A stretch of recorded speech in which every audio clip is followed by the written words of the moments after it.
Hello Clash Nation, this is Christian Paul Rosa and ngayon ay isi-share ko sa inyo 6 words na nagde-describe sa akin. Unang-una sa lahat, pawisin.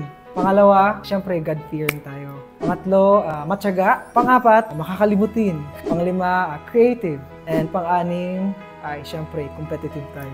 Sa 6 na words na nagde-describe sa akin, yung pinagmamalaki ko talaga ay syempre yung pagiging God-fearing.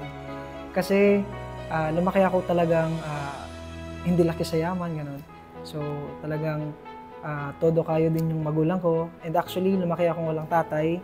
Kasi nga, bata pa kami, iniwan na kami. So, yung mama ko ay nagsusumikap talaga. So, syempre, kami din, ng mga anak, ay binibigyan din namin ng value yung pagsusumikap ng mama ko.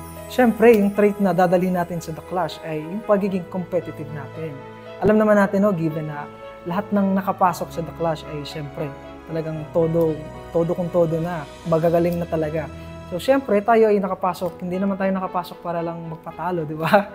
So, syempre, nasa dalawa lang yun, manalo or matalo. Basta importante, talagang lalaban tayo. Once again, this is Christian Paul Rosa at lalaban ako sa The Clash 2024.